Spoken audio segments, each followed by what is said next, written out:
Hi guys! For today's video guys, ipapasyal ko kayo dito sa Munting Market. Malapit sa amin. Bale, dito kami bumibili ng mga personal needs namin. Yung basic things. Kasi ito lang yung nag-iisang market na malapit sa accommodation. Yan, yung mga, kompleto naman siya ng supply. Pero pag yung mga talagang gamit na gamit sa kusina, wala sila diyan, eh. Nandun sa mas malayo, sasakay ka pa ng bus, sa Lidl or sa Maxi. Pero 'pag yung mga basic lang, matatagpuan mo siya dito. Ang tawag sa kanya is Jadranka Market. Ayan yung loob niya, guys. Ayan yung mga gulay, mga prutas, mga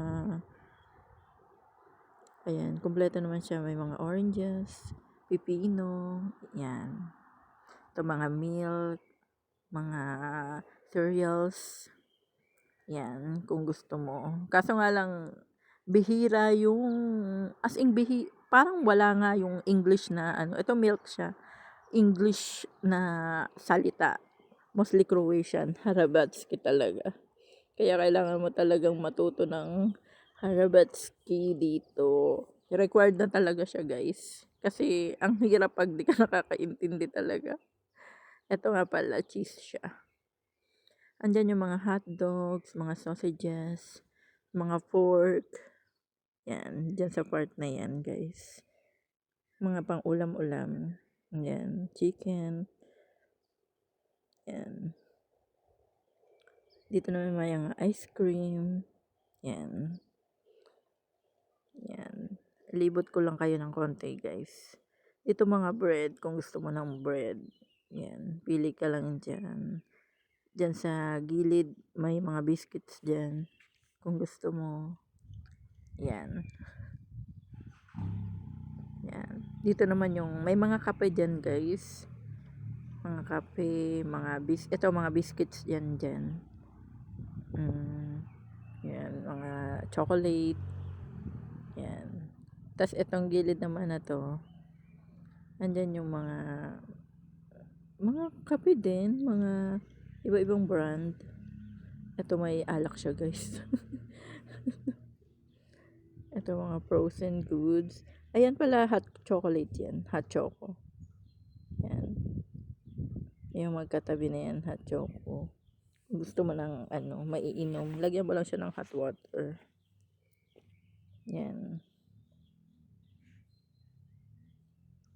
Diyan yung mga palaman. Iba-ibang klase, mga panglahok. Yan. Yun yung itsura niya, guys. Tapos dito naman sa part na to, yan, mga chips. Yan, may Lay's. Yung iba, na dito, local na, na siya, product. Ayan, may mga croissant dyan, mga bread. Ang lalaki ng bread nila, guys. Mga pan. Yan. Kung mahilig ka sa mga pan, pwede kang bumili dyan. Yan. Ito may mga mga pasta sa gilid. Yan, mga chips. Yan, ganyan. Ganyan lang itsura ng dito, guys. Isang maliit lang siya na market. Ayan, mga Coke Zero, hindi mawawala. Mga Fanta. Yan. Tapos dyan, sa part na yan, guys, mag-enjoy ang iba. Mga alak yan, guys. Ito mga mineral water. Then ito alak na naman. Ang daming klase, guys, iba-iba. Yung mga, ayun, may Red Bull. Yan, yung mga mahilig uminom, sigurado mag-enjoy. Ito, dito naman sa part na to, mga personal things. Mga basic yan, mga shampoo. Pwede, mga Palmolive yan. Yan yung price niya, $2.49. Yan. Mga napkin, mga toothbrush, tapos mga panlaba, sabong panlaba. Sa kabilang part, mga tissue. Yan. Tapos may mga walis din dyan. Ito may napkin. As usual, may favorite color. Yan, balik tayo dun sa mga alak, guys. Grabe, kung sa Qatar patago ang pagbili niyan kung gusto mo, diyan talagang pipili ka na lang.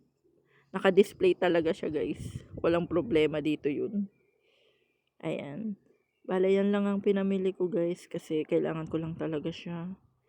binayaran ko na siya. Ayan, sabong panlaba, tissue, tapos hand wash. Ayan. By the way guys, pag bibili ka pala dito, kailangan may dala kang lagayan. Kasi may bayad ang plastic.